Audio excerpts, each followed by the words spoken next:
Ugnis.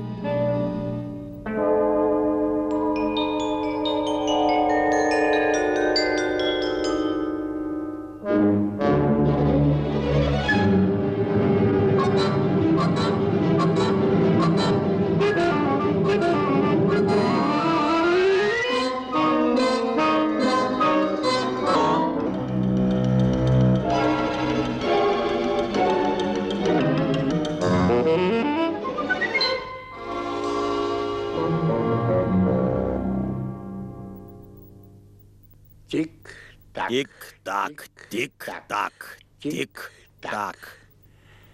Tik-tak, tik-tak, tik-tak. Tik-так, tik-так, tik-так. Простите. Atleiskite, gal tai ne tik-takiška? Ką? Netaktiška. Šitaip ir pasakyk. O jūs nesikabinėkit. Ko tu nori? Noriu paklausti. Laikrodį, ar jums nenuobodu visą laiką vieną ir tą patį murmėti? Tik-tak, tik-tak, tik-tak. Ir nejaugi jums nenusibodo dieną naktį mosuoti savo uodegą, lyg jums už tai moka pinigus? Štai ką, Pelė, galvok, ką kalbi. Ne uodega, o švytuoklė, tuščia galvė. Tik, tak, tak, tak, tak, tak, tak. Dieve mano, kas jums? Nejaugi aš jums ką nors netai pasakiau? Tu nieko dėta, mus liūdina berniukas. Sergejus Sergejevas mus liūdina.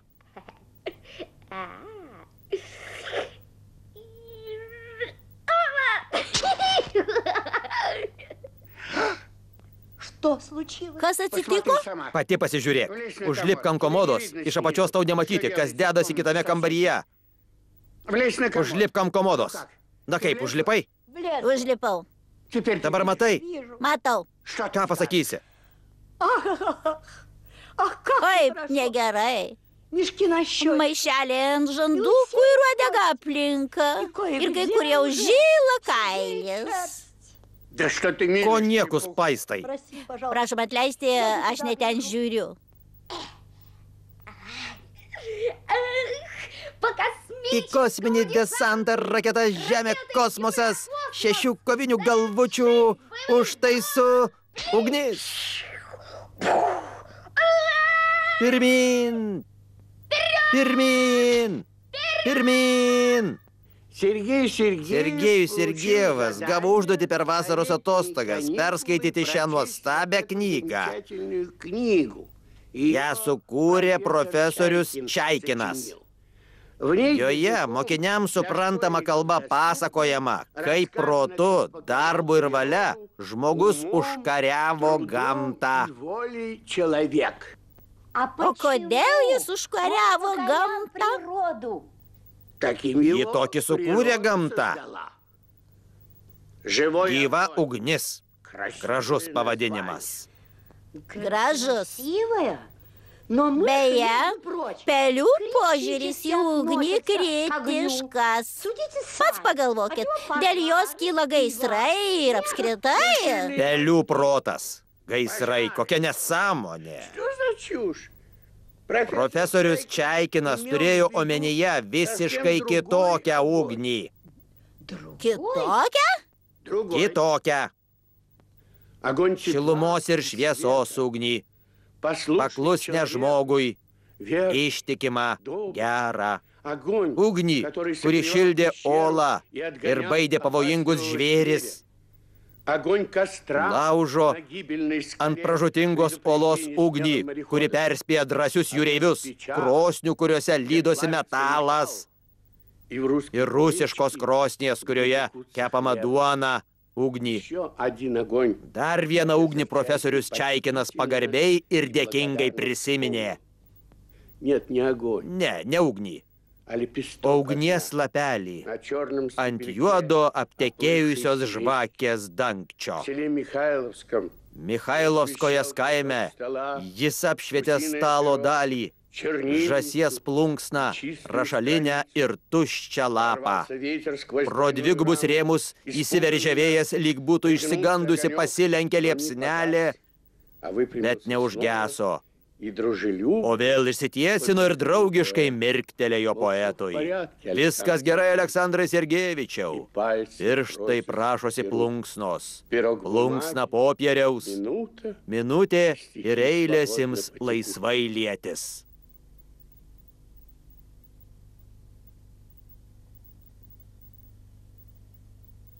Jūs šitai pat sukūrėte? Ar poetas drauge su žvake sukūrė? Kągi, galbūt šitaip ir yra.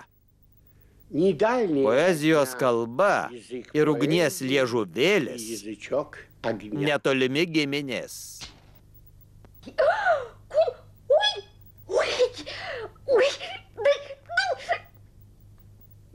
Ne, šitaip negalima. Sergejų Sergejevą mes turim išmokyti. Ko? To, kad kiekvienas kukliausias, įprastas kasdienis daiktas įkūnija milijonų metų, 100 tūkstančių kartų darbą ir išmintį. Jis turi išmokti gerbti. Negalima iš vaiko tiek daug reikalauti. Tai tavo manimų vaikų nereikia mokyti. Tegu vaikai auga kaip varnalėšos sode, kaip kelmučiai ant sutrunijusio kelmo. Kaip čia nenuliūdinus vaiko? Ne, čia ne meilė, o tiesiog bobiškas gailestis. Vaikui galima atleisti išdaigą, bet neatsakingumo ir tinginystės negalima atleisti. Negalima berniukų auginti pusgalviais. Tik, tak, tak, tik. Tak, tik. Tak, tik.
Tik-tak. Tik-tak. Tik-tak.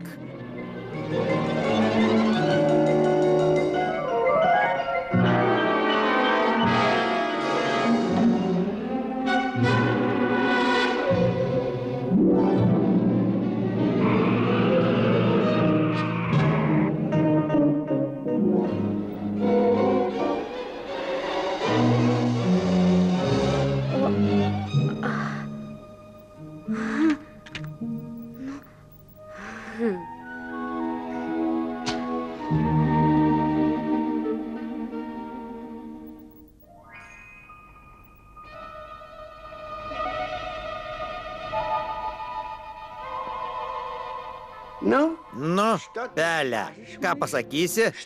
Ką aš galiu pasakyti? Manau, kad šitaip žiauriai nubaudė svetimą berniuką pasielgėte pernelyg griežtai. Ak, pelyte.